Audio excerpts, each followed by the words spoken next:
Good morning. I'm Congresswoman Debbie Wasserman Schultz. I represent Florida's 25th Congressional District in South Florida. Thank you all so much for being with us today. I want to mention up front that today's effort is not a formal Appropriations Committee event, but it would not be possible without the generous assistance of our chair, Kay Granger, from the great state of Texas, and her incredible team. It also illustrates the bipartisan nature of this issue, and I am a proud member of the Appropriations Committee. I'm grateful to have so many incredible women leaders here to speak on this heart-wrenching, difficult topic. And I ask that, I'm sorry, we just had a very difficult briefing, so I'm still a little bit overcome. I'm grateful that many of my colleagues are here, that we have incredible women leaders who have joined us. This is a remarkably difficult topic, so I ask that participants keep their remarks brief and succinct in the interest of ensuring a robust discussion. On October 7th, Hamas launched a horrific attack on Israeli civilians, resulting in the deadliest day for Jews since the Holocaust. A day has not gone by for me when I haven't felt the sharp pangs of pain from this tragedy, and I know from conversations we as Jews have had every day since October 7th that we are all changed by this crisis. I want to emphasize that people should know that it is not just Israelis, but Jews worldwide that have carried the heavy burden of these atrocities since October 7th. Since that day, I've been doing all I can alongside my colleagues to take action in support of Israel and Israelis in their time of need, including being in the region on October 7th and traveling back there just a month ago. Our bipartisan bicameral recent delegation traveled in January to meet with regional leaders with the sole purpose of galvanizing the multinational effort to press for the release of each and every last hostage. In Congress, I've had the privilege of leading my colleagues in special order hours on the House floor, where each member spoke about a hostage that remains in Gaza. We showed their beautiful faces and shared their stories so the public knows that these are beloved members of families and communities who matter and who must come home. We've heard personal stories of mothers, fathers, sisters, brothers, sons, and daughters that sometimes get lost behind the statistics. And today I'm humbled to be among so many leaders from the Israeli and U.S. governments, civil society, and congressional colleagues to bring awareness and discuss a tragically ignored and even disbelieved and denied weapon of war that Hamas used and continues to use against innocent people, sexual and gender-based violence. This morning, before we began this program, we met with Israeli law enforcement to hear about the ongoing investigations into Hamas's use of sexual violence. I can't go into the specifics of the investigations and the details that were shared with us, but I have never seen more sadistic evil perpetrated against another human than in the photos and videos that we saw earlier this morning and that many of us saw in the videos that have been shared to make sure that people understand what happened and the atrocities that were committed and the clarity that is evident about Hamas's determination to destroy the state of Israel and to kill Jews anywhere we are in the world. The stories we heard were horrific and heartbreaking, but it only deepens our conviction that we must draw attention to and secure justice for these victims of Hamas's terror. For far too long in the United States and around the world, victims of sexual violence have felt that they could not come forward with their experiences. Survivors were left in the shadows, and perpetrators remained at large without accountability for their actions. However, in the past decade, society and society's attitude began to shift. A movement took root that centers on survivors. After years and years of women feeling alone and disbelieved, society finally began to embrace accountability and prioritize listening to and believing survivors' accounts. However, shamefully, after October 7th, when Israelis bravely came forward to share the horrors they experienced or witnessed, there was silence, or even worse, categorical dismissal of their stories. They were questioned, even accused of being part of a PR campaign and doxxed and threatened on social media. UN Women, the UN body dedicated to gender equality and the empowerment of women, took almost 2 months to produce a pitifully inadequate statement in response to Hamas's appalling acts. The evidence is abundant and beyond compelling. Through survivors coming forward, witnesses, video footage, and independent analysis, we know that Hamas's use of sexual violence, including rape, mutilation, and brutality, was not an anomaly. It was a premeditated part of their strategy to purposefully use sexual violence as a weapon against innocent civilians. Before we continue, I'd like to frame today's discussion by reading from an op-ed published by Ambassador Deborah Lipstadt, who is with us today.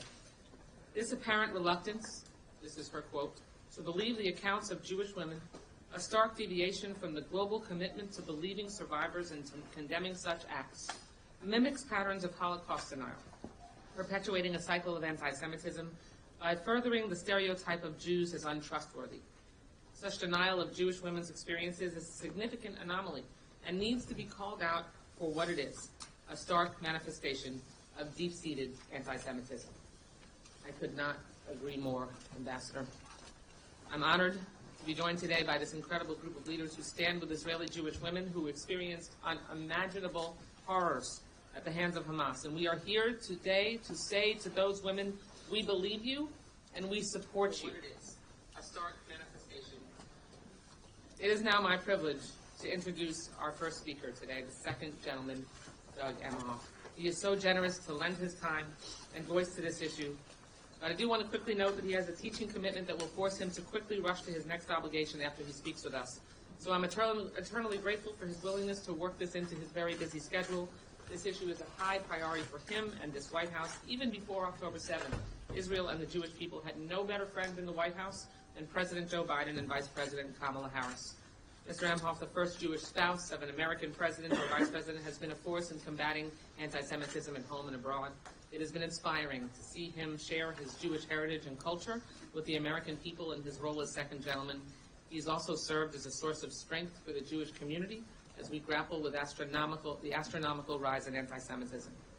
From traveling to Germany and Poland to commemorate the Holocaust, being instrumental in developing the United States' first ever national strategy to combat anti-Semitism, and reaching out behind the scenes to the owner of a Jewish-owned restaurant in Philadelphia after it was the target of anti-Semitic protests. Mr. Emhoff continues to be a force for good in our efforts to end Jewish hate. We are so proud to call him our second gentleman and know he is in our corner. Please join me in welcoming the second gentleman of the United States of America.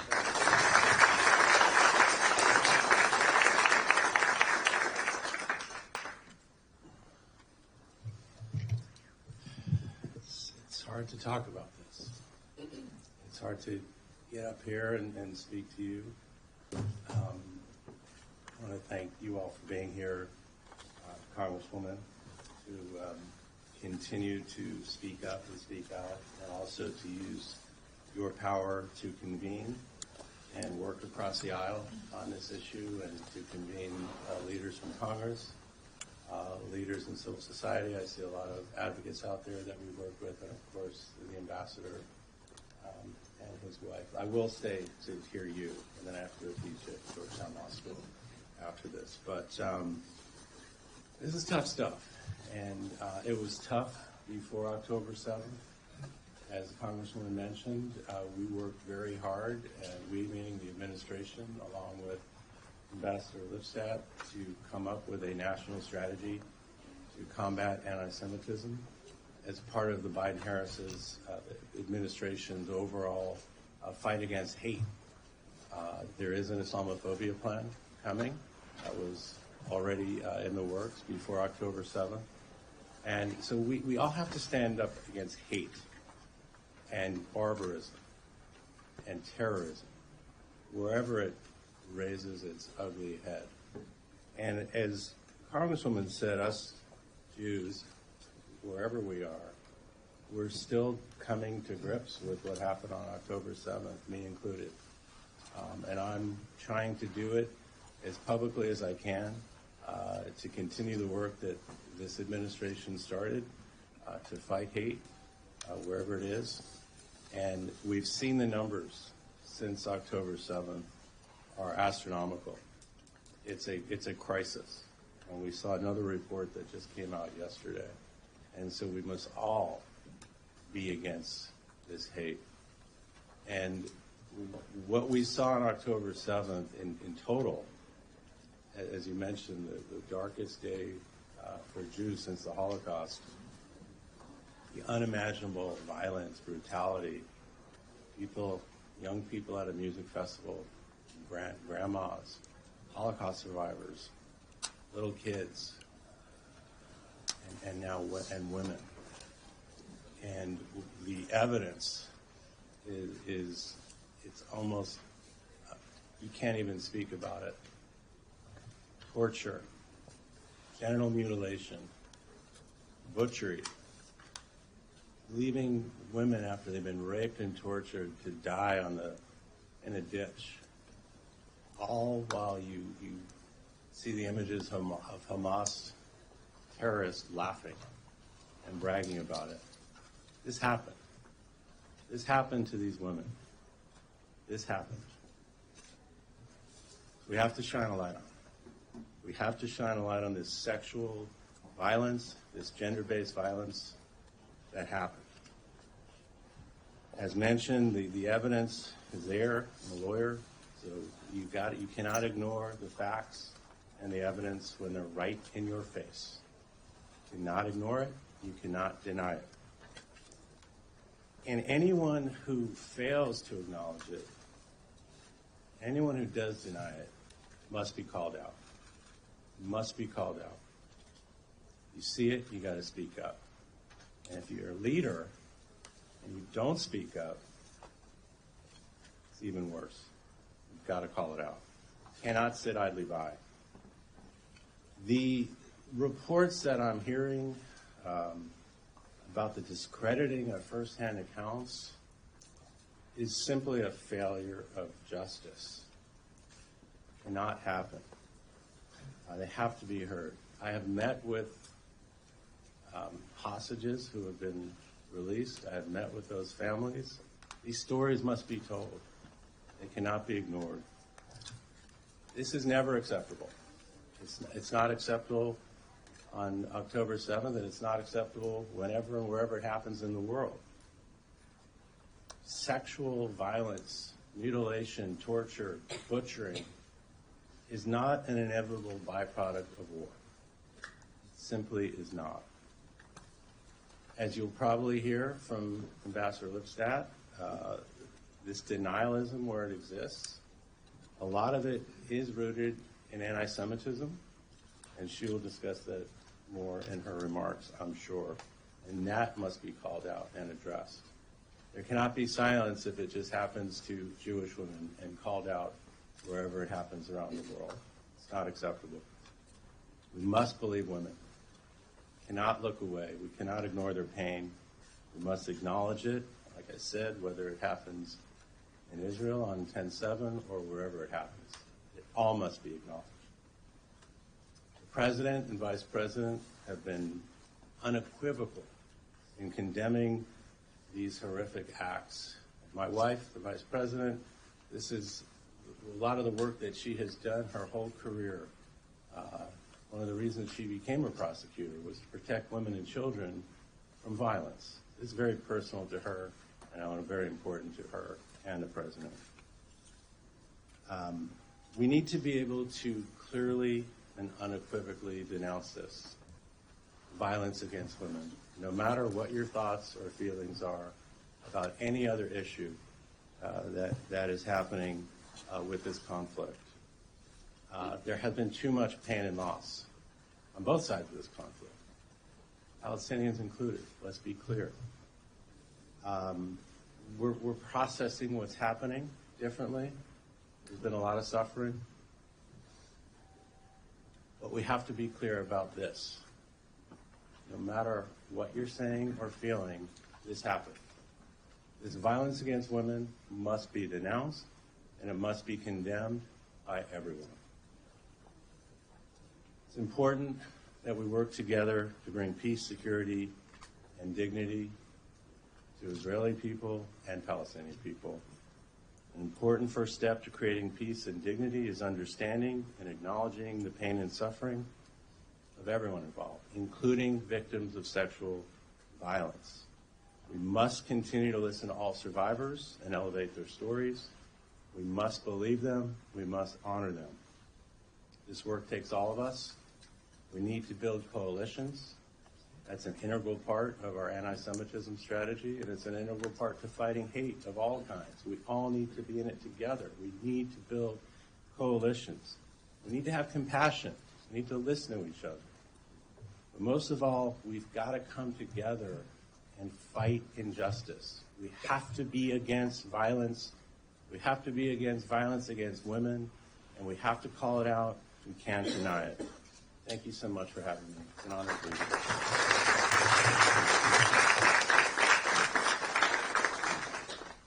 Thank you so much to the second gentleman for his time, and again, thank you before you depart, which I know will be after the ambassador's and Mrs. Herzog's remarks. I do want to quickly acknowledge my colleagues who are here, some of whom we'll hear from, and some of whom are here to listen in.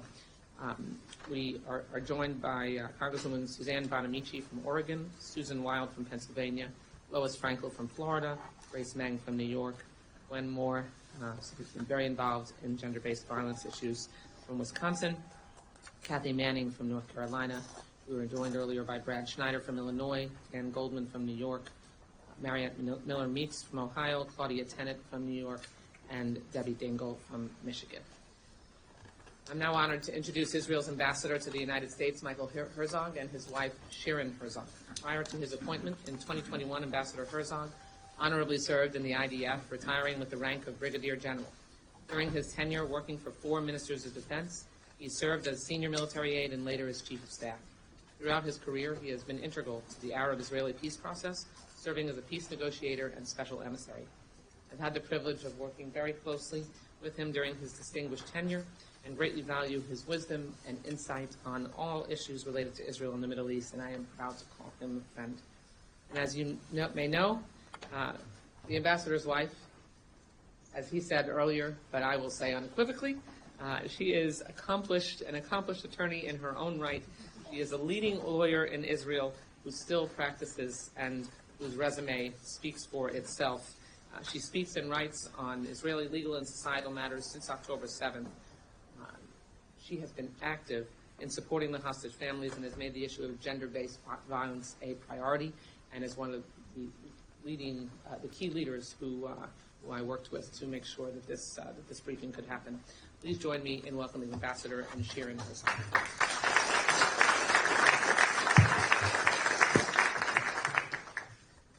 Good morning. I want to start by thanking Congresswoman Debbie Wasserman-Schultz for hosting us. You're a force of nature, and I want to thank you, your team, and our team in the embassy headed by Ruti Koren for putting so much effort into this important event. And I want to thank the second gentleman, the members of Congress, Ambassador Lipstadt, heads of women's organization, and all of you for joining us here today. We just had a closed session where we watched and heard police testimonies about sexual abuse of women by Hamas on October 7th and since October 7th. It was terrible to watch and hear. It is hard to sleep quietly after you see what you see and hear what you hear. But when you do, you understand that you cannot interpret the war between Israel and Hamas in Gaza solely through the prism of a geopolitical conflict between Israelis and Palestinians. This is deeper. This is about culture. This is about basic human values. This is about humanity. And when you understand that, you understand why Israelis' sense of security, fundamental sense of security, was shattered on October 7th, and why Israelis will no longer be willing to live with such a threat by evil terrorists meters away, next door. America went to war in Afghanistan following 9/11. That was thousands of miles away. Here we have terrorists living meters away from our homes. and Israeli will no longer have it. In Jewish tradition, when you face a dramatic eruption, either something awesome in the good sense or awful in the bad sense like this, there are two ways of responding. The first is by silence. We are silent in order to internalize, to fathom, to connect with our soul. But after we internalize, we have to speak up. We have to sound a loud voice. We have to shout. And every human being of decency must shout, must cry out, this cannot be. There is no context that can justify these evil atrocities. It is not dependent on context. It does not depend on context. This simply cannot be. And this is what this whole event is about, in order to sound that voice. Thank you.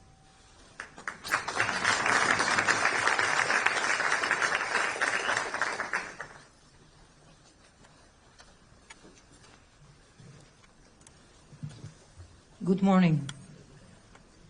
This is an important event. I'd like to thank Congresswoman Debbie Wasserman Schultz and her team, as well as the team of the Israeli Embassy for putting it together. Thank you, second gentleman, for being here. Thank you, the members of Congress and the other important participants. I speak here not only as an Israeli, but also as a mother and as a woman. Like many Israelis, I knew well a beautiful and kind-hearted young woman who was murdered while attempting to escape the Nova Music Festival massacre on October 7. I would like to provide some context to what you are about to hear today, February 14th, paradoxally Valentine's Day. The abhorrent and dehumanizing sexual atrocities committed by Hamas on October 7 and since then were systematic, premeditated, and shameless. What you're about to hear and what was presented earlier today at the closed session are extremely difficult to fathom. Presenting the evidence, whether by screening the Hamas footage or through the other testimonies, raised considerable dilemmas for us. Starting with the dignity of the victims, whose closest family members sometimes are not aware of what they have endured, going to the protection and legal aspects of the legal evidence and material. But it is important that the world will understand what we went through.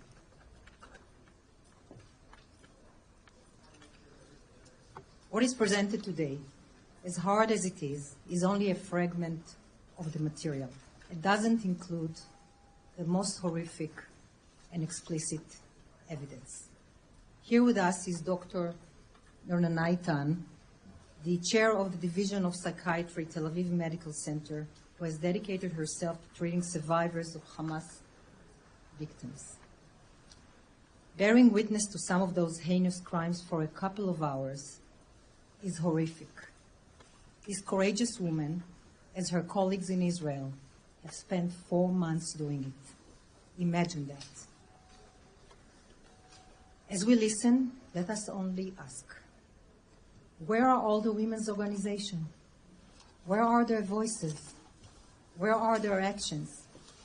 134 hostages are still held captive in Gaza, including young women. In light of the sexual violence that Hamas has perpetrated on October 7th, and since then, the parents of some of those women are concerned about the consequences of those actions. Some of them are concerned that their daughters may be pregnant. Think about this unthinkable situation. Time is of the essence. Bring them home now.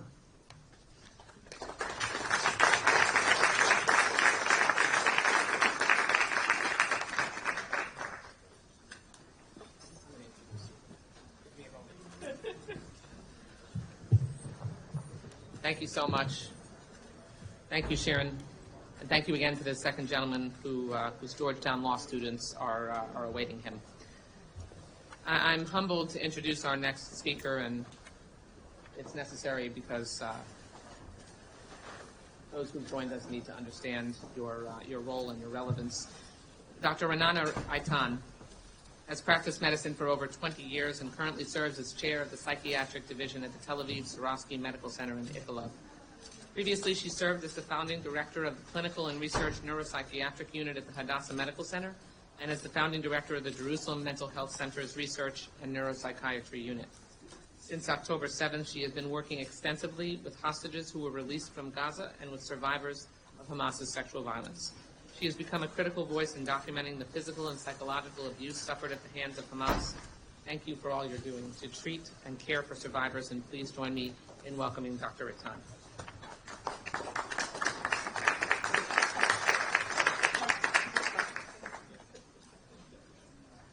Ladies and gentlemen, thank you for providing me with the opportunity to address you today. As a psychiatrist, my task many times is to shed light where darkness prevails. Sharing with you the profound mental consequences of October 7th massacre in Israel, I bring forth not just stories of despair, but also those of resilience and hope. So I'm Renana Eitan, and I'm the chair of psychiatry at the Tel Aviv Medical Center, and I'm the chair of the Israel Society of Biological Psychiatry. And on the morning of October 7th, as the missile alarm shattered the dawn, I was immediately aware that we were on the cusp of a crisis unlike any we had faced before. Soon after arriving to the hospital, I met men, women, children who survived tormented hours in sheltered places while the homes surrounding them were invaded, burned, and destroyed. I met young survivors of a music festival who wanted to celebrate youth and love, only to be gunned down. And I met wounded, brave soldiers, so many of them. Each of these survivors present with the scars of unspeakable violence. Their testimonies, etched into the fabric of a terrible shared experience, tell a story of survival and pain and the urgent need for help. I knew immediately that action must be taken.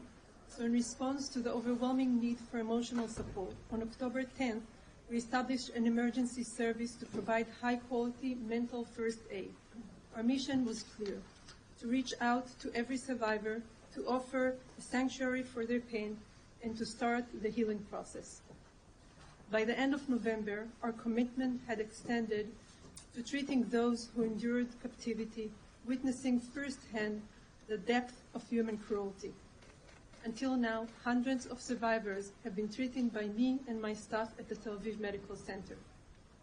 Combining data from our center with that of other hospitals, we found evidence of severe physical, mental, and sexual abuse. Those held captive were subjected to starvation, beating, and being held in inhumane sanitary conditions. Our work, rooted in the delicate practice of psychiatry care, was challenged like never before. The testimonies of those who suffered not only physical but profound emotional and psychological trauma during the massacre and subsequent captivity under Hamas demanded a reevaluation of our approach to trauma care. The essence of our clinical reality transformed, guided to an obligation to listen, to bear witness, and to validate the experiences of those who suffered unimaginable horrors. This transformation was not without its complexities. The ethical considerations of confidentiality and the potential for re-traumatization loomed large, challenging us to navigate the terrain with utmost sensitivity and respect to the survivors' dignity and privacy.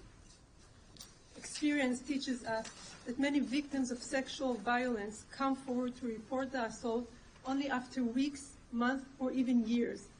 Some Holocaust survivors told their story of their sexual abuse as children only after many years, sometimes in the last decade of their lives.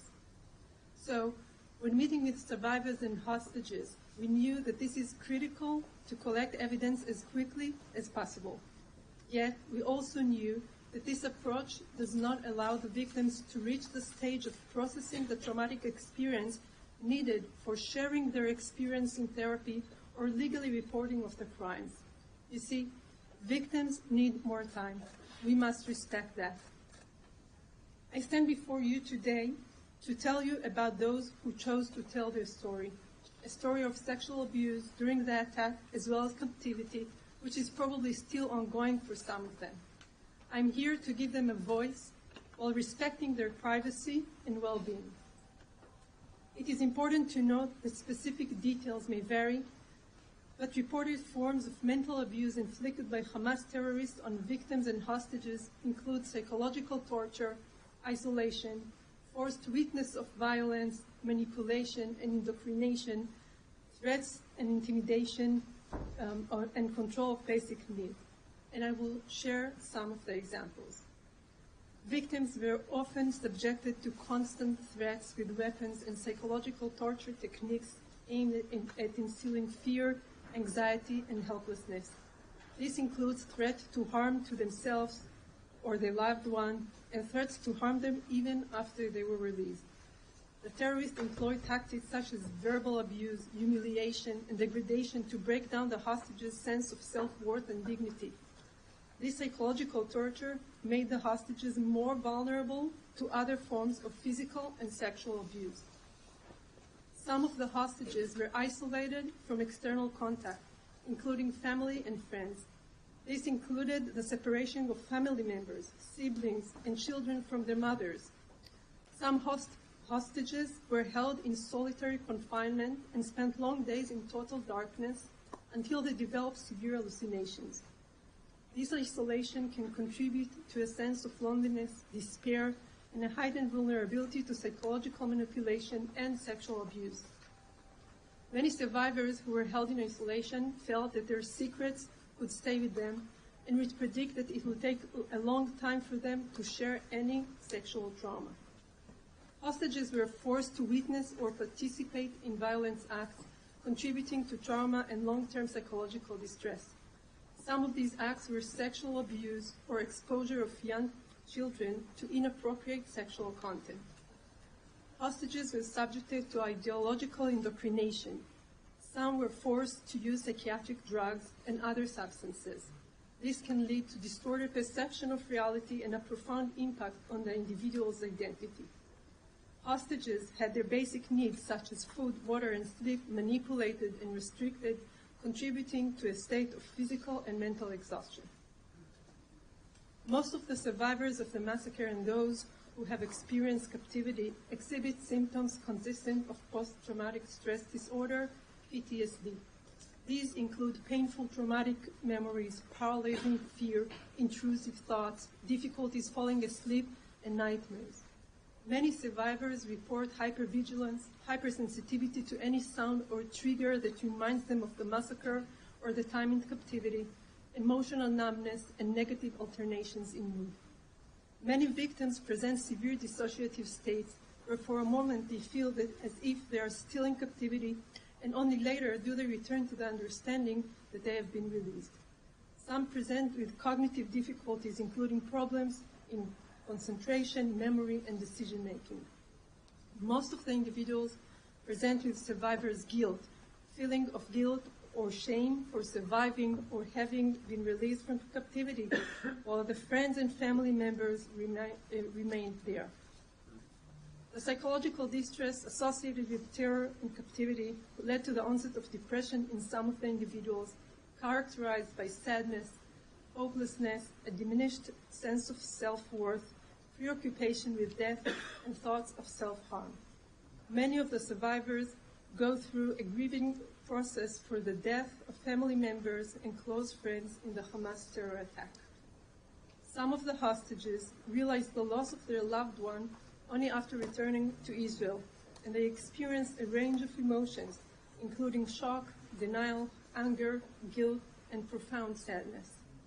The sudden and violent nature of the terror attack exacerbated these emotions, making it even more difficult for individuals to cope.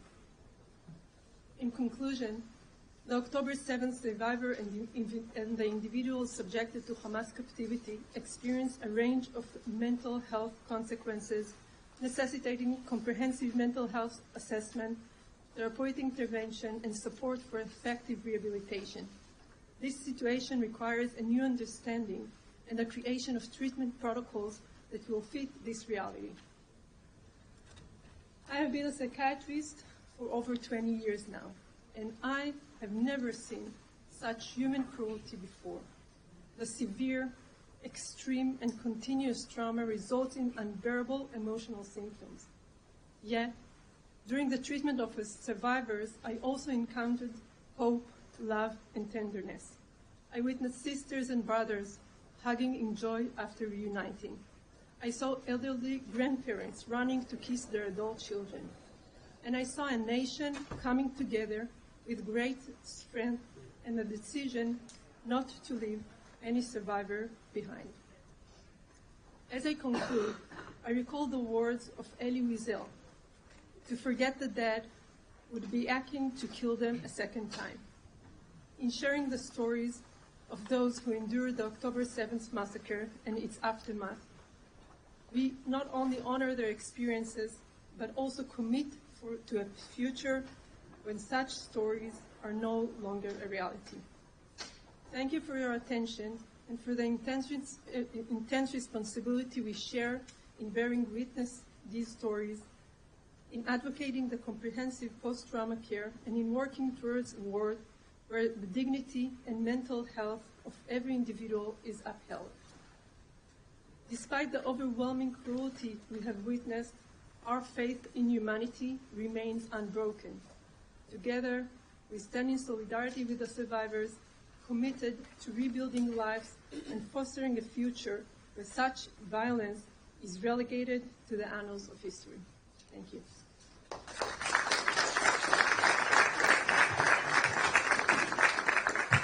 Thank you, Dr. Nitan.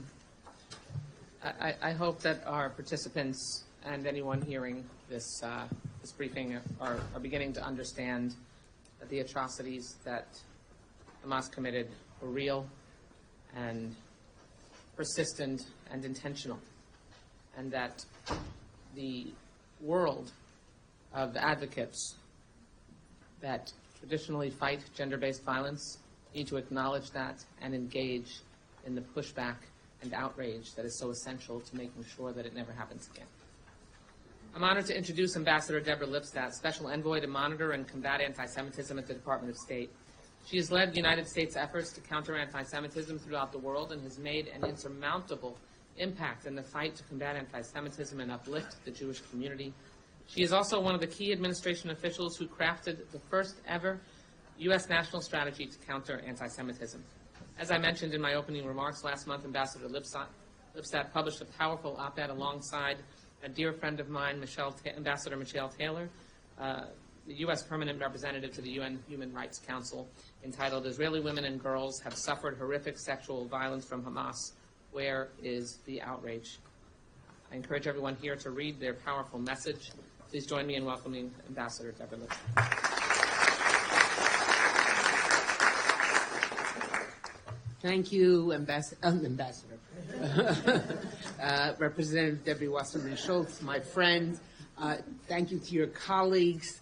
The second gentleman has come and gone as a teacher. I understand that need to get to class. Ambassador Herzog, and my colleague from the State Department, Ambassador Geeta Gupta, who heads the global women's issue and who's been such a partner in this effort of what happened on 10/7, particularly what we call the GBV, gender-based violence, which is a very antiseptic name for rape, torture, and all sorts of other horrific acts.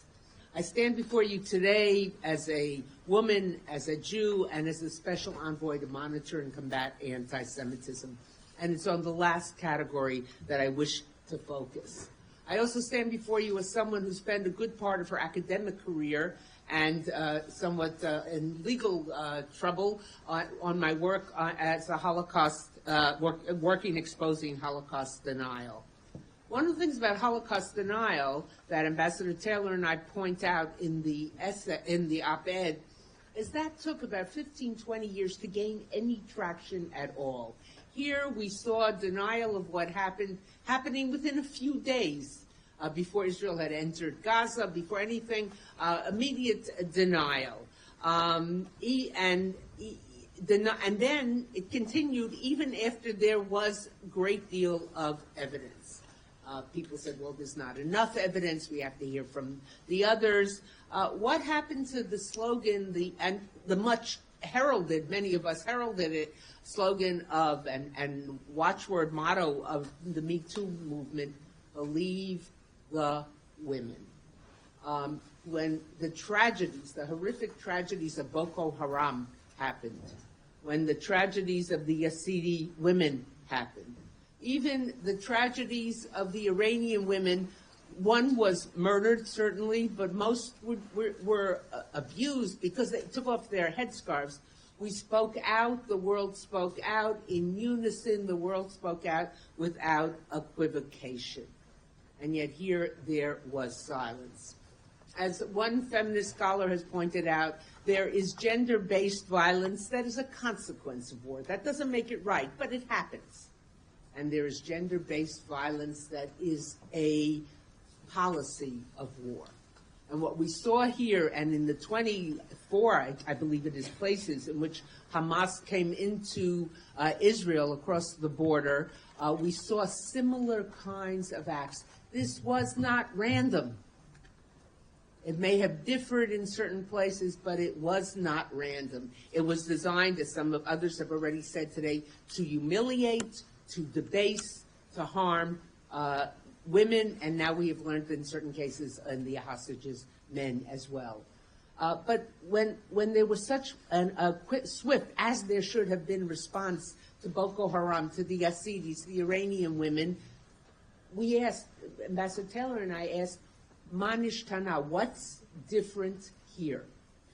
And the only difference we could perceive was the perception, it wasn't the case, the perception that all the victims were Jews. In fact, some of the victims were non-Jews, some were Druze, some were Muslim, some were others, but the perception was that these were all Jews. Silence is bad. It's always bad in the face of tragedies. But silence from those who proclaim to be advocates for human rights. Silence for those who claim to be fierce defenders of women. Silence from those who take upon themselves the responsibility to speak out when there is suffering. That is a different kind of silence. That is a silence that speaks to their very credibility. And that is the silence that is so deafening to many of us in this room who have made so much of our lives, have dedicated so much of our lives to these movements. The silence is deafening. Their credibility is on the line and continues to be. And we in State Department, who deal particularly with anti-Semitism, say that the only difference we can find here is that the perception that these were Jewish women, and that translates into anti-Semitism. Thank you very much.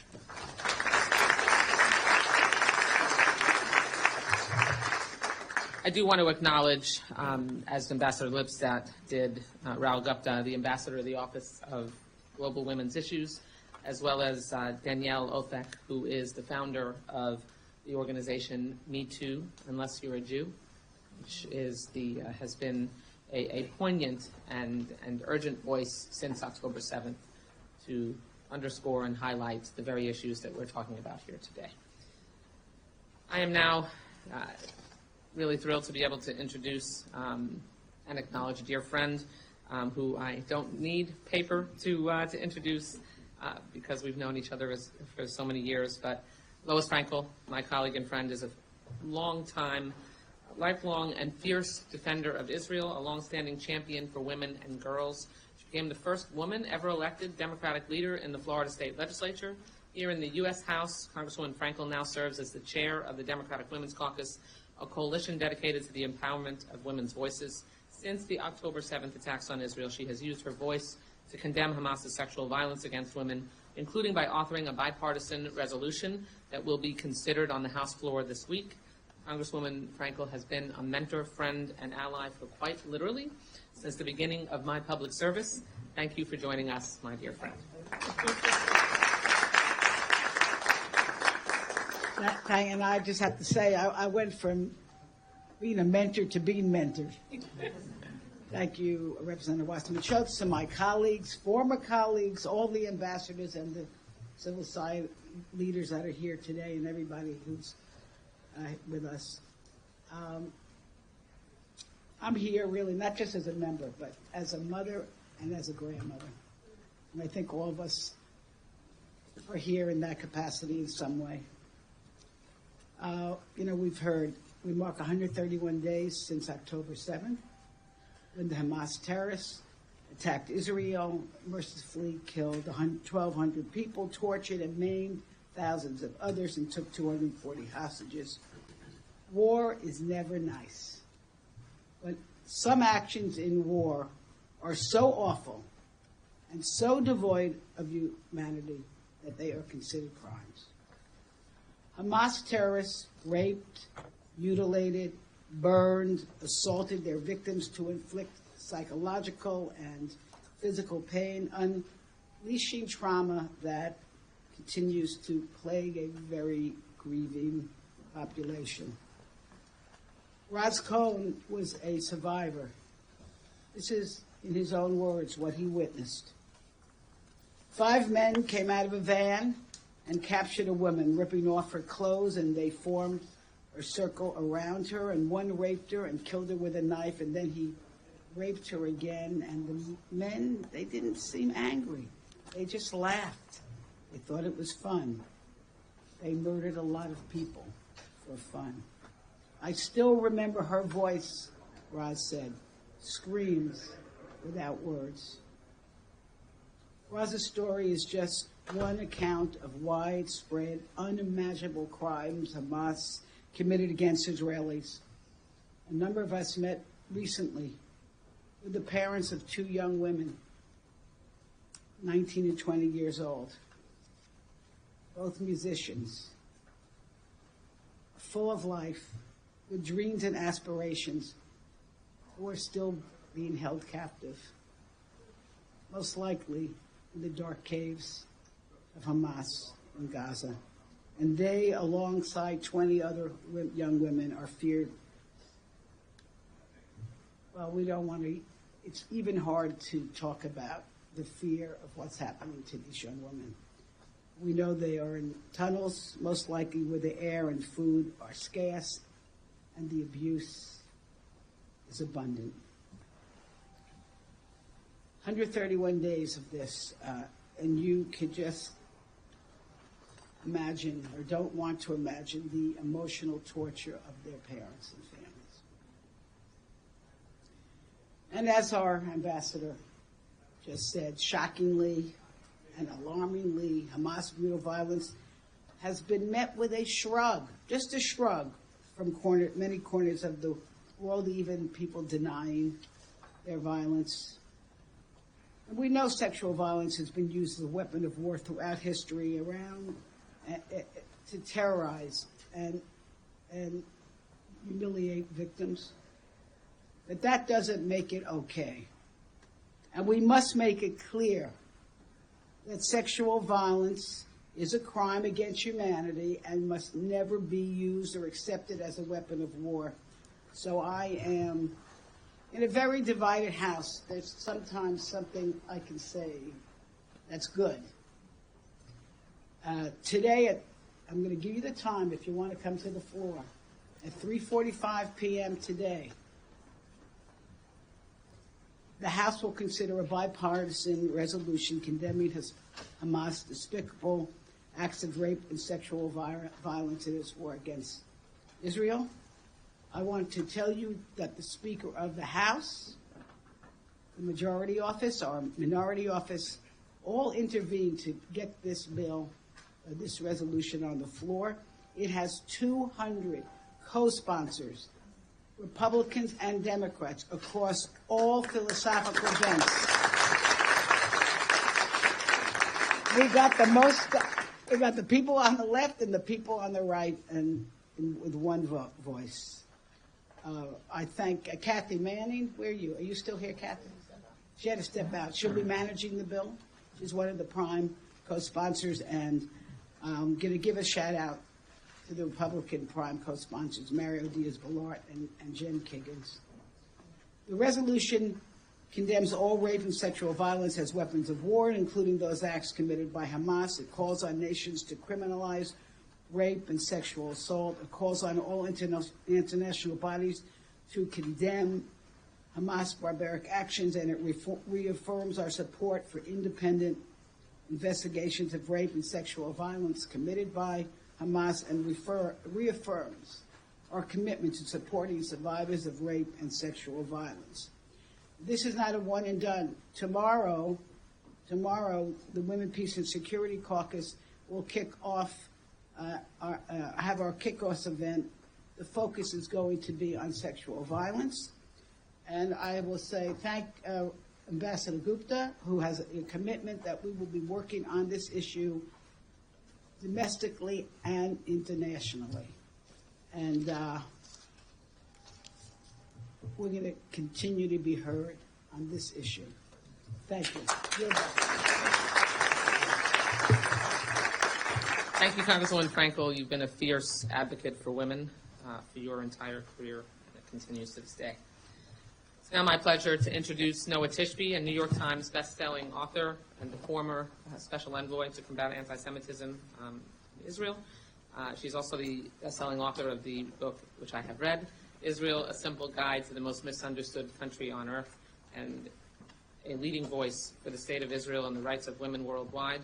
I was proud to have her testify in 2022 at a hearing of the Interparliamentary Task Force to Combat Online Anti-Semitism, for which I serve as a co-chair, about the international proliferation of anti-Semitism on social media platforms.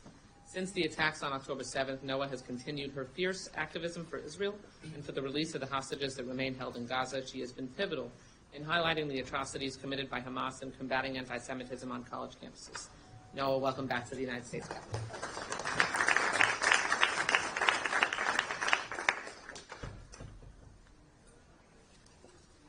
Thank you so much for having me, Congresswoman Schultz, Ambassador Sheran, Ambassador Lipstadt, distinguished members.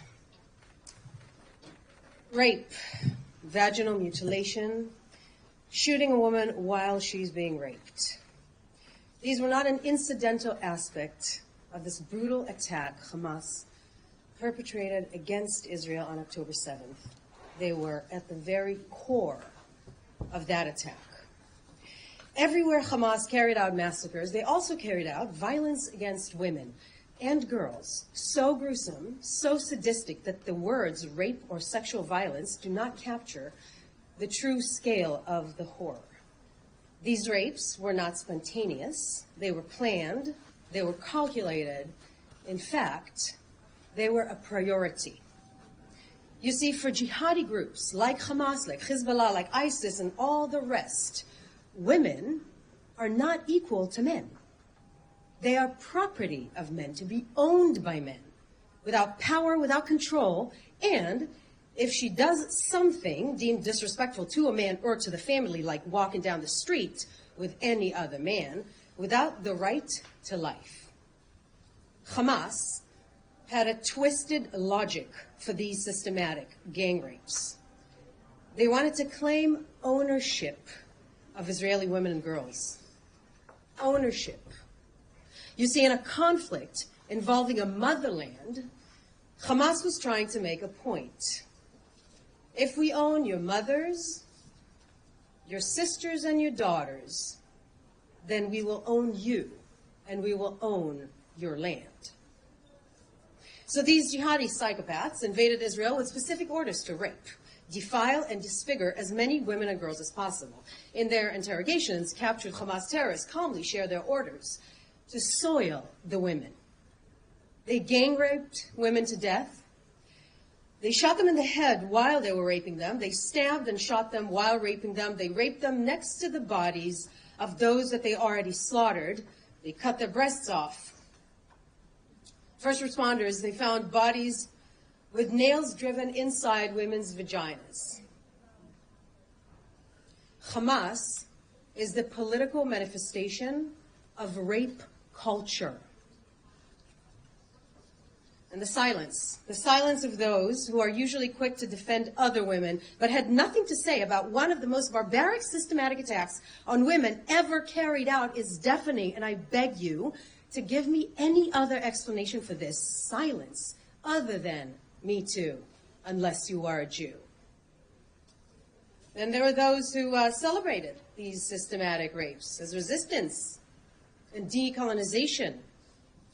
Even as the evidence and testimonies became crystal clear, we heard nothing from them but lies, denials, and deflections. We should be disgusted by those who make excuses for jihadi rapists, because that is who your Hamas freedom fighters are. They're not a resistance movement. They are a rape cult. But the Hamas apologists and the From the River to the Sea crowd admits the truth, then the game is up. Then we know that when they say by any means necessary, that includes the rape and murder of women and girls. Rape is not resistance. There is only resisting rape. Then there are those who were took hostage, like Naama Levy, filmed by Hamas in her bloodied sweatpants being manhandled into a jeep. Naama is a teenager.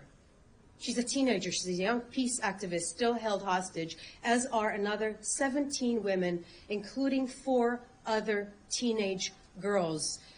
We've heard the testimonies of what's happening to them. We don't want to think about it, but we have to. And we have to bring them home now. Thank you.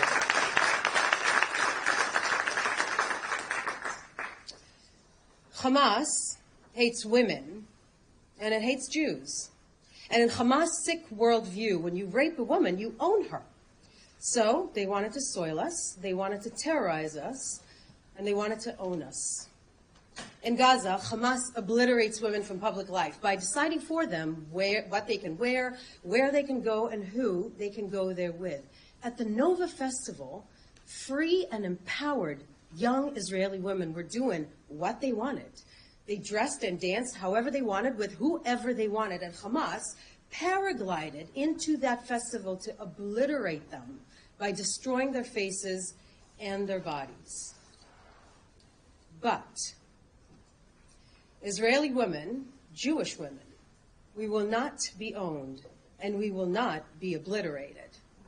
We are warriors, tank commanders, survivors. We will not be silenced, not by jihadi death cult, and not by its supporters. Thank you. The people of Israel live. The women of Israel live. Am Yisrael Chaya. Thank you.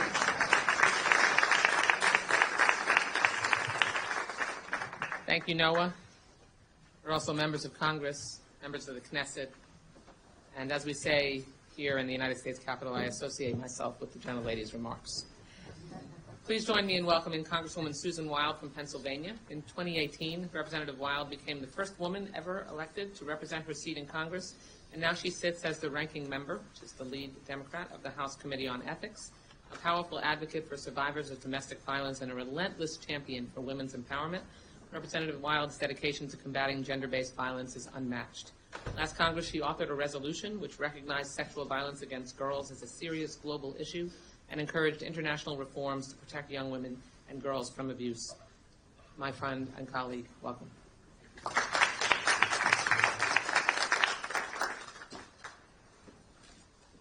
Thank you.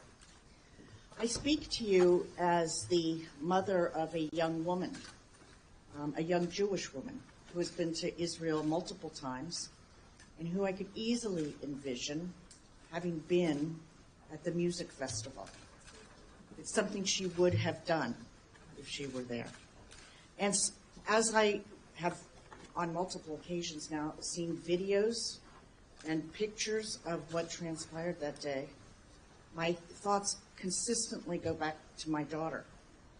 And I can't help but think of how such horror would have destroyed our family, without any question. And so we always have to also remember that in addition to the victims, the families of all of these people are victims as well.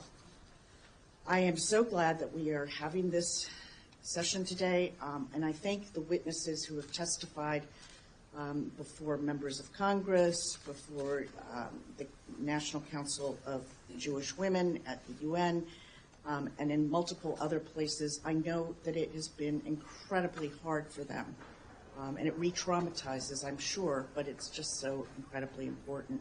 Thank you to my good friend, Representative Wasserman Schultz, for convening this. Thank you to the second gentleman and to Ambassador and Mrs. Herzog for being here. And I want to give a special thanks to all of my colleagues who are very committed to exposing this horror. We are here today to bear witness. We are here to affirm our indignation and to call on the international community to unequivocally speak out against the atrocities that were perpetrated on October 7th, and most specifically, the horrific acts of sexual violence against women. The unbearable pain of these events has been compounded by the collective silence, the equivocation, the denial, or even justification with which they have been met in far too many instances. I attended the session at the United Nations in New York recently that was organized by the National Council of Jewish Women to draw attention to the fact that the UN and so many other organizations have ignored the violence against women that occurred on October 7th. Apparently, we are going to continue to need to bring attention to this horrific issue that apparently others are willing to ignore, or even worse, to deny or justify. I am committed to working with all of my colleagues here in Congress to amplify your voices, the voices of Israelis and specifically Israeli women and the other women victims, and has been noted, not all of them were Israelis, and to express our collective indignation and to work toward some degree of justice and accountability, whatever that looks like. It's hard to even use those words because it's hard to imagine justice or accountability for these horrific actions. With that, I want to introduce the outstanding CEO of the National Council of Jewish Women, Sheila Katz. Sheila has shown powerful moral leadership on these issues as well as on issues affecting communities across our country. And Sheila, with that, I will turn it over to you.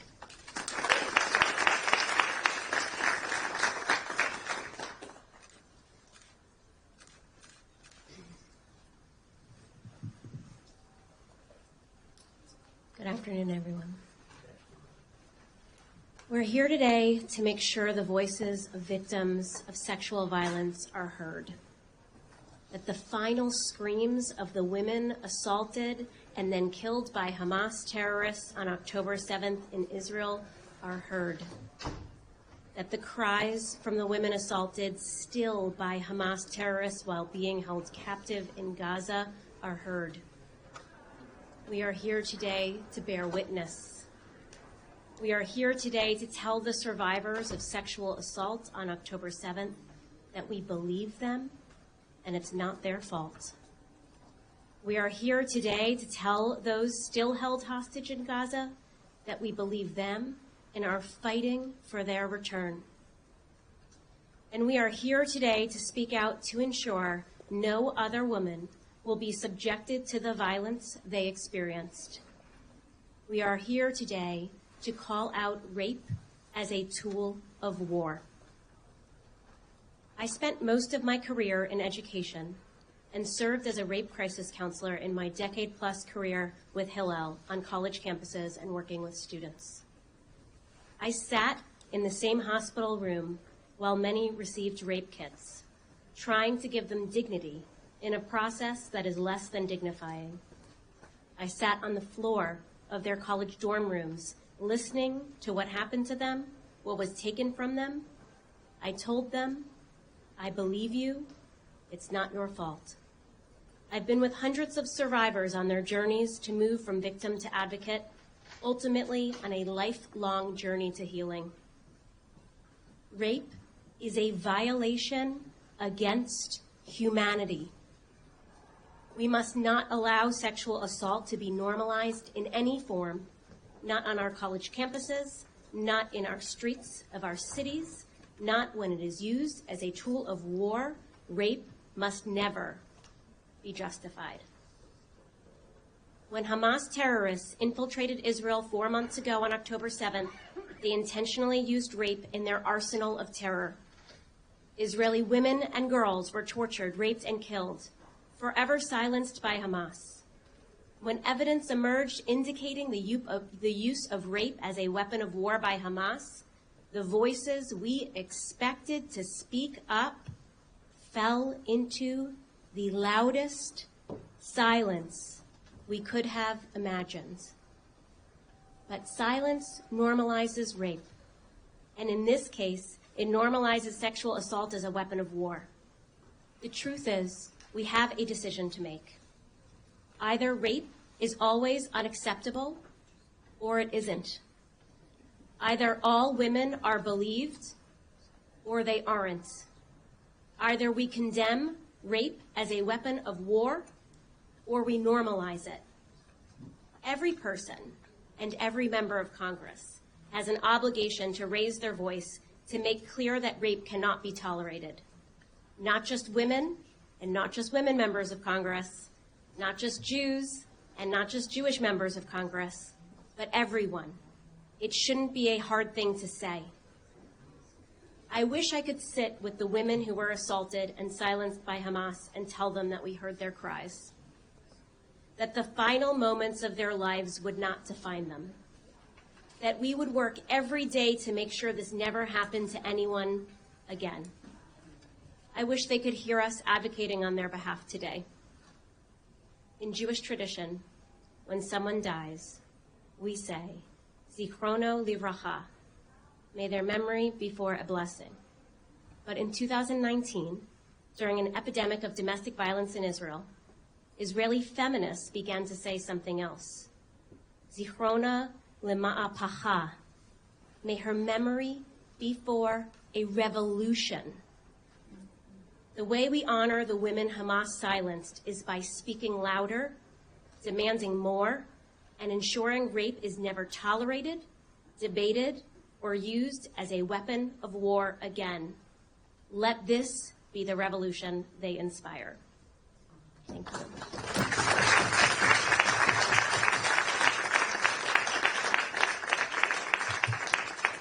Sheila, thank you for those powerful words.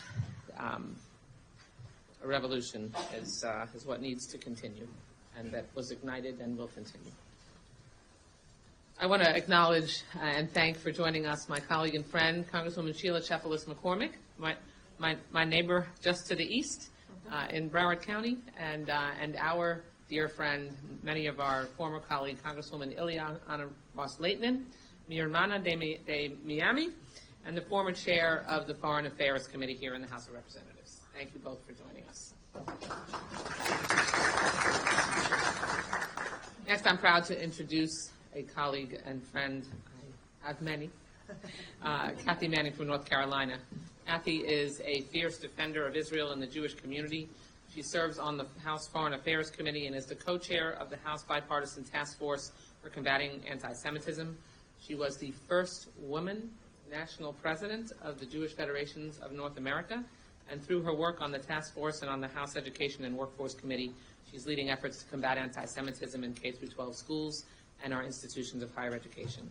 Kathy, thank you for joining us. Also the first Jewish person ever elected to Congress from the state of North Carolina.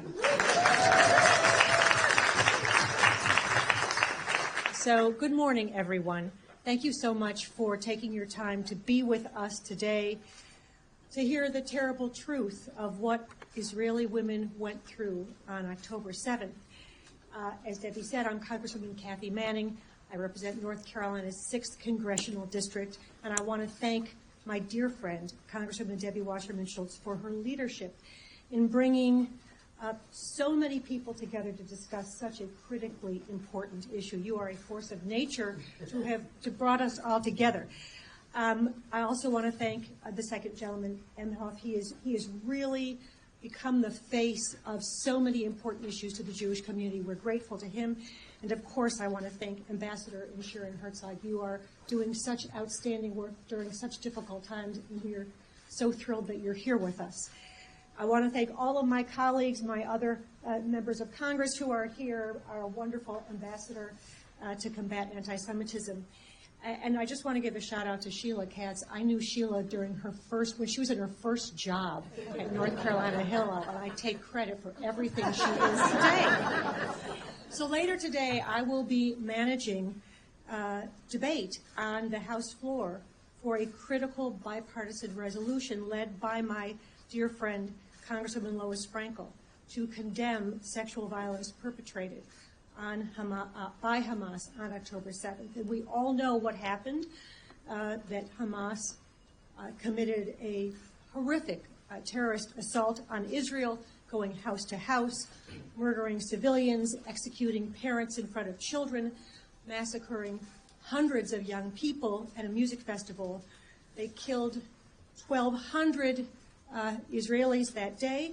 They took more than 250 innocent civilians hostage in Gaza, including women and children. But we only are beginning to understand the full scale of the horrific sexual violence that Hamas used as a weapon of war against Israeli women and girls in their attacks. And just this morning, I was privileged to hear firsthand testimonies and see the evidence of what happened on that day, the deliberate, horrific violence that's almost unspeakable in its brutality. Women who were savagely captured, brutalized, raped, bodies left bloodied, violated, burned, mutilated. The things that they did to women of all ages are really beyond anything that you could or would want to imagine. Barbaric, horrific, absolute evil. And this weaponized sexual violence should shock the conscience of the entire world. And yet, despite all evidence, some have minimized or outright denied that Hamas used rape as a weapon of war on October 7th. In fact, I was chased outside my local airport by a woman who told me it was all propaganda. None of it ever happened. The collective silence from groups around the world who purport to stand up for women's rights has been devastating to Israel, but also to the American Jewish community. The Israeli public is in trauma, and the American Jewish community is in trauma. Groups, including the UN Women, which took months to issue a statement clearly condemning the despicable acts of evil, are shameful.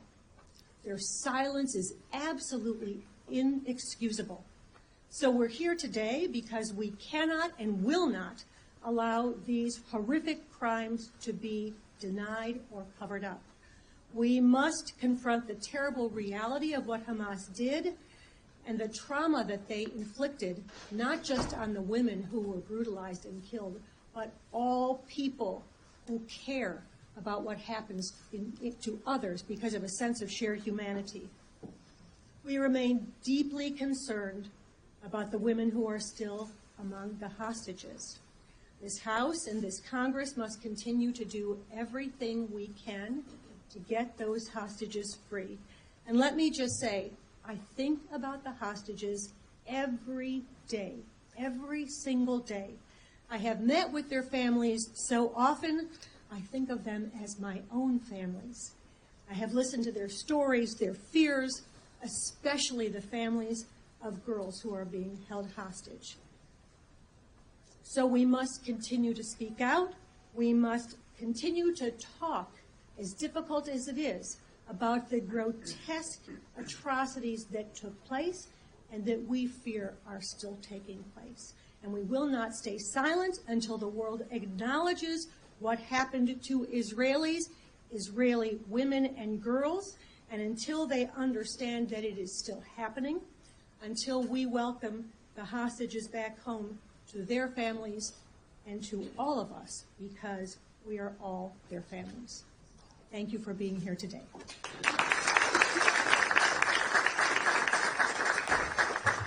Thank you, Kathy.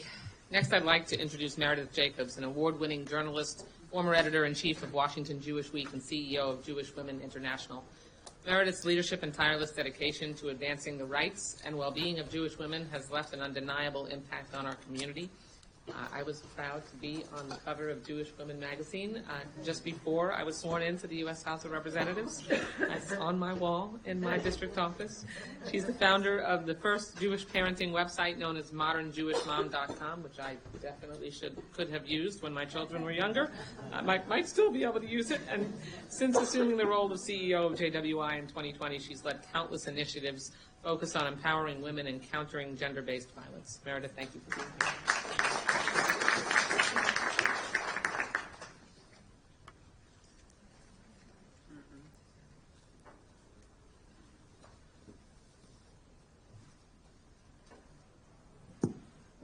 Thank you. Thank you all for being here. The members of Congress, Madam Ambassador, Ambassador Mrs. Herzog, and to Congresswoman Wasserman Schultz, I thank you for your leadership. And I want to begin by echoing loudly how you began today. I believe Israeli women. I knew I would be going towards the end of the conversation, and so I didn't want to repeat what I knew you would be hearing. So I plan to use my remarks to offer some possible suggestions for how we might respond. But I want to begin by saying that when you intentionally rape, murder, and mutilate women and girls, you plot to destroy the future of a people.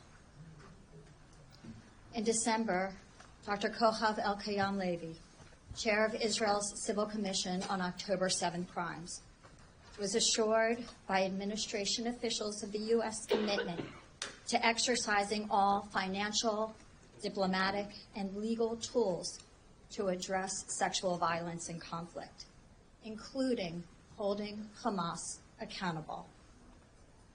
It is time to put the words into action. Hamas ordered sexual violence to be used as terrorism. There were U.S. citizens among the victims and hostages. Therefore, we ask Congress to urge the Department of Justice to prosecute to the fullest extent of the law those over whom the U.S. courts have jurisdiction who aided, sanctioned, or abetted the use of sexual violence as a weapon of terrorism. Sexual violence was used everywhere the Hamas terrorists struck. It was designed to terrorize and traumatize the Israeli public. It is not only the survivors who need to heal, it is all of Israel. The rape crisis centers and counseling agencies are overwhelmed and under-resourced. They need our support to deal with the unspeakable trauma that an entire country is experiencing. Therefore, we ask Congress to earmark funds for rape crisis centers and trauma treatment centers that exist and must be expanded in Israel. We heard about the unspeakable horrors that are being inflicted upon the hostages. And we understand from some who have been released that Hamas also tells them over and over and over again that the world has forgotten them, that the world does not care about them. And what is so horrible in this moment is that in a way the captors are right. The world has moved from silence to denial. Online disinformation campaigns denying that the rape occurred, dismissing facts as Zionist propaganda, prove the world has not only forgotten, but that it does not care.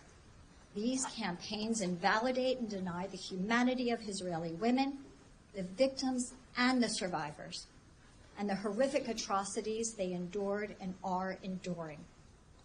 What is happening online is dangerous and lethal. In normal circumstances, survivors of sexual violence are shunned and shamed. The survivors of October 7th, what they are experiencing from this global campaign of distortion is unimaginable and will silence them. So just as we cry out against those who would not speak up, we must now fight against those who intentionally spread lies and hate.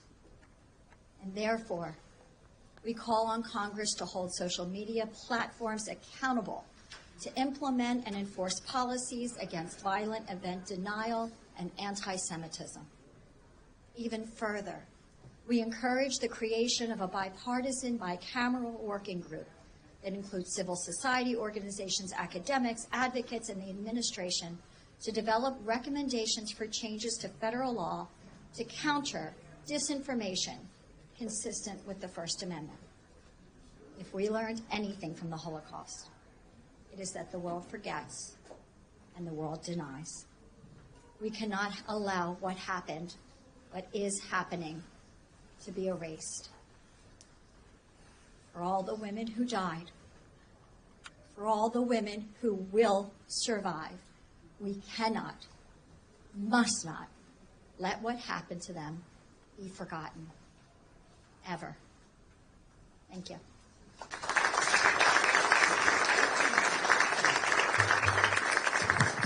Thank you, Meredith. Last but certainly not least, I'd like to introduce Roa Smolinsky, current National Assembly training co-chair and immediate past national president of Hadassah, the Women's Zionist Organization of America. Under her leadership as the 27th president of Hadassah and her more than 44 years of membership in the organization, Roa has led Hadassah toward its goals of advocating for Jewish individuals, combating anti-Semitism, and championing women's health. We are truly fortunate to have a lifelong ally and advocate with us here today for such an important conversation. Roa, thank you for joining us. Thank you, Congresswoman Schultz. And I'd like to recognize Ambassador Herzog and Sheran Herzog and Ambassador Lipstadt. Before I start my remarks, I'm having this feeling, and I want to express it for all of you. I commented that I loved Congresswoman's jacket, which has hearts on it because it's Valentine's Day. And in the morning, earlier today, we had a private session where we saw horrific video and pictures of what really happened to the women in Israel on October 7th. And what happened to me is that when I looked at the jacket, I think now of the word heartless. And I wore red for Valentine's Day because it is Valentine's Day, although I'm not home with my husband and family. But I keep thinking of heartless, and I keep thinking of the terrorists who were heartless and mutilated and raped and killed those innocent victims, Israeli women. And I think about the people in the world who are heartless because they are denying that it happened because we are Jewish and because we really don't matter. And I think about everyone in the United States and around the world who understand what they're going through but will not speak up because they're afraid. And I admire the people who are speaking up here in Congress and around the world who are taking the bold step to speak up, because if we don't, who are we? And how can we accept the fact that we accept heartless people? I'm hoping that that condition called heartless is not going to spread. And I hope that there are cures for that. And people understand that if it can happen in Israel, it can happen anywhere else. These heartless people are around the world, and we need to be an example to everyone else that we have to defeat the heartless people and make the world a better place so we can look at hearts and celebrate. Thank you, Congresswoman Schultz. I want to tell you that Hadassah was founded 112 years ago to bring health care and healing to pre-state Israel. We are now a global movement as the largest Jewish women's organization in the U.S., with over 300,000 supporters hailing from every congressional district in the country, and an international presence in 18 countries. We have a major healthcare system in Israel with 2 world-class hospital campuses in Jerusalem, which also includes a rape crisis center and youth villages supporting and integrating at-risk children in Israel. On that day, October 7th, when most of you were in your homes waking up to the news of the Hamas attacks, but I was on a plane traveling to Israel for a special event. Little did anyone on that plane know that we were flying in at the moment that a war had started. I was nervous, I was anxious, but I knew that I had to do something right away. Thinking how Hadassah would play a role on the ground in this horrifying crisis and what would be needed to respond, I went directly to the hospitals. How could I help? And my mission became very obvious. I went to see the wounded as they came into the hospital. I held their hands by their bedside, telling them that they were receiving the best care, watching as the nurses in the hospital spent 10 minutes every hour to patients whose names they didn't know and had no one to be there with them, understanding how devastating these wounds were. Some would survive and some would die, but they needed to hear our voices. And I spent time in the hospital understanding that that's what we do. And I was there representing my membership from around the world. Doctors at Hadassah's Bat Ami Center for Victims of Sexual Abuse said that their years of experience, they had never imagined or seen this kind of brutal sexual violence.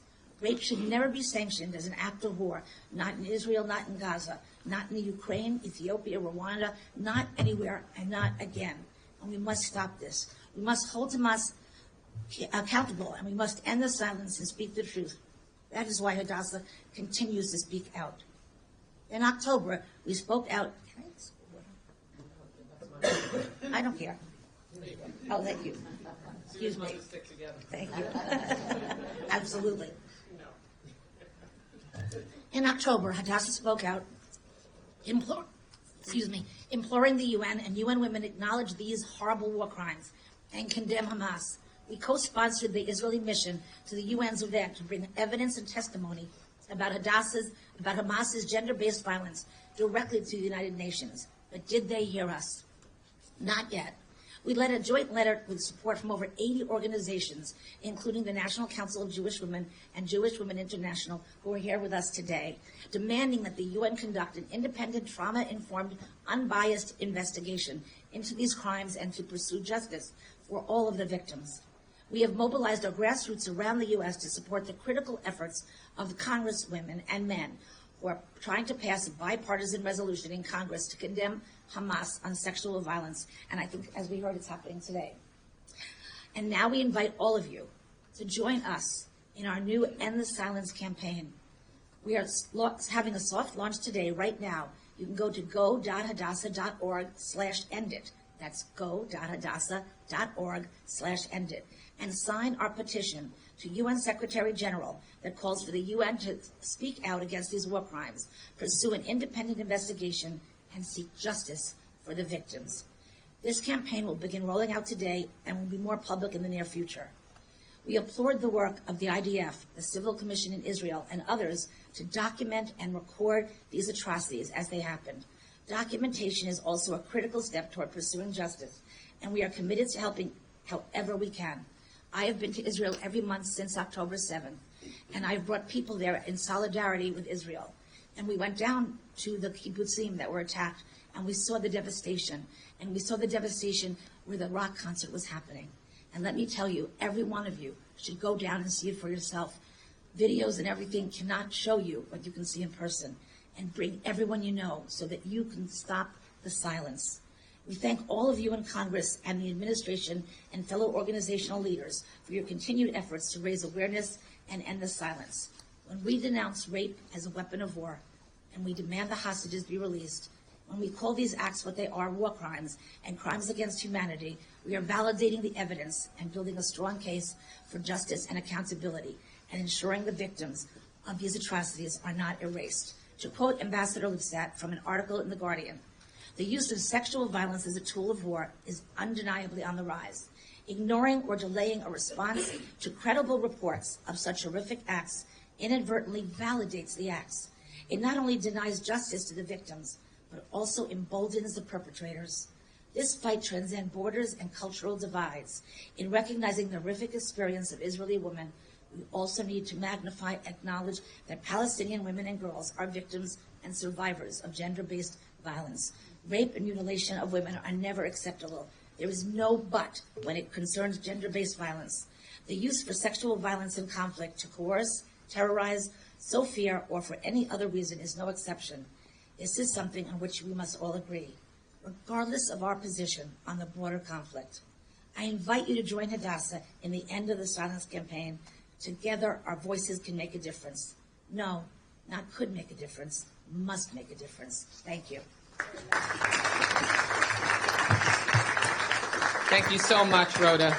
I want to underscore the point that Rhoda made, that there is no asterisk next to gender-based violence against Jewish and Israeli women. No exception. No Me Too unless you're a Jew. I'd like to invite my colleague and one of my closest friends in the Congress, a classmate of mine who I was proud to be elected in the class of 2004 with, who has been here the entire time, and that's because she is personally and passionately committed to fighting and leading against gender-based violence. My colleague and friend, the gentlelady from Wisconsin, Gwen Moore.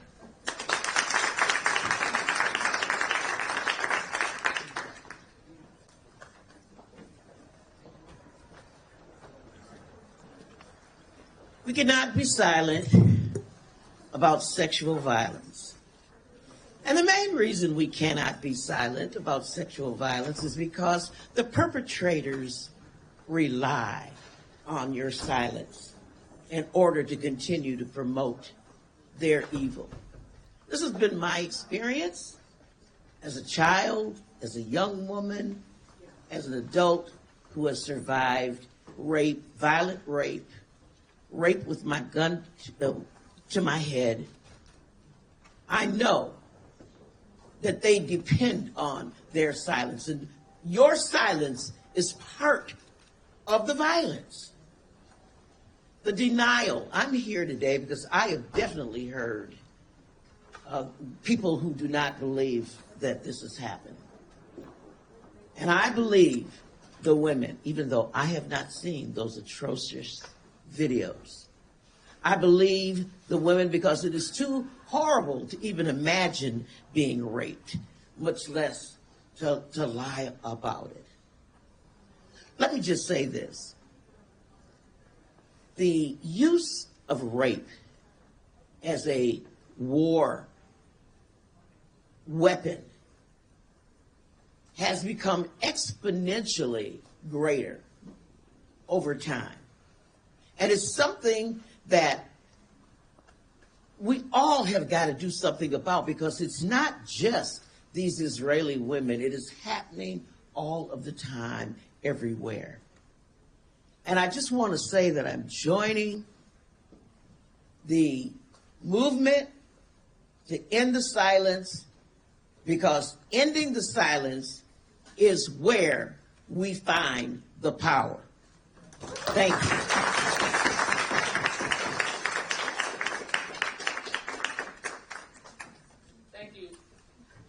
Thank you so much. Thank you so much, Gwen, for joining us and for your powerful words. We do have, and thank you to everyone for participating. Before we conclude, I do want to make sure, because somehow I seem to always forget, but it's critical that I thank my remarkable staff who helped us lead and pull together this event. Samantha Price, my legislative director, Tracy Pugh, my chief of staff, and the entire team without whom this wouldn't be possible. I want to just start by opening with a question, and I think we probably have about 15 minutes that we can engage in some Q&A. And Sheran, if you don't mind, I want to direct a question to you, and then anyone else, feel free to jump in. One of the more horrific statements from Hamas sympathizers that followed and circulated October 7th was that all Israeli citizens, including women, are invading colonialists and thus are not civilians.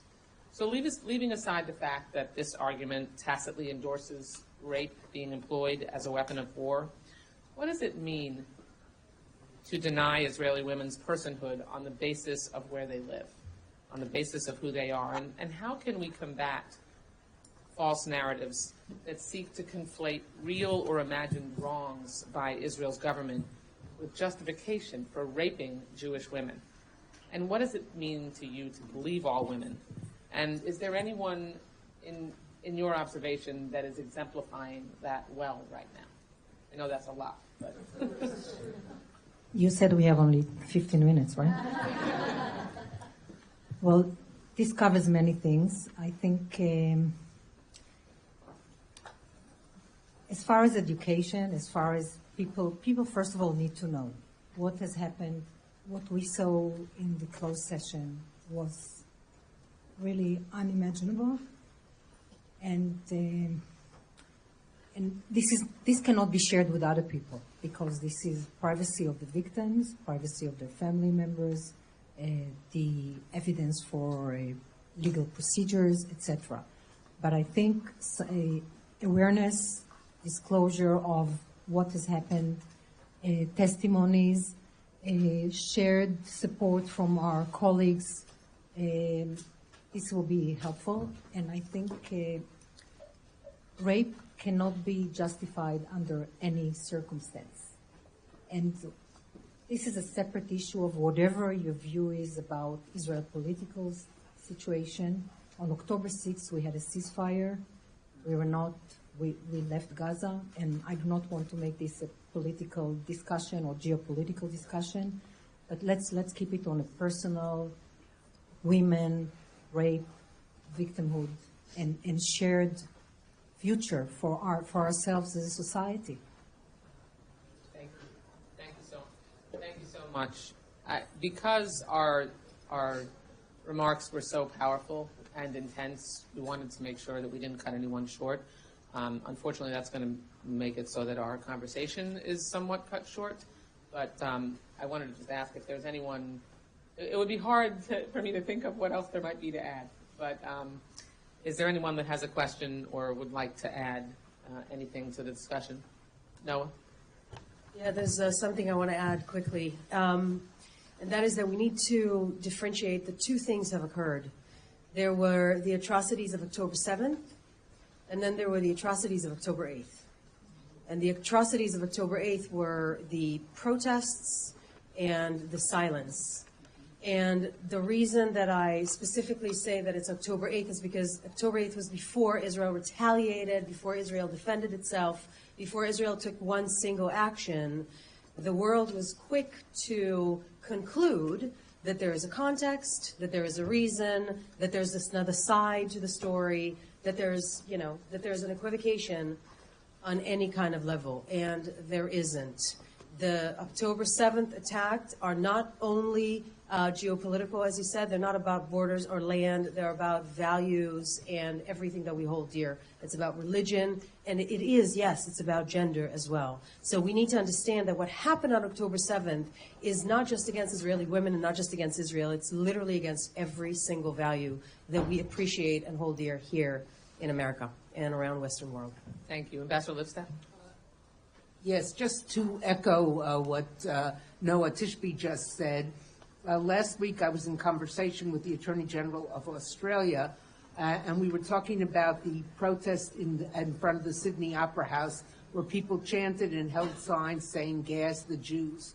When I cited that, he said to me, and that was on October 9th, maybe it was the 10th, but it was long before anything else had happened. So if you want examples of anti-Semitism, you can look there.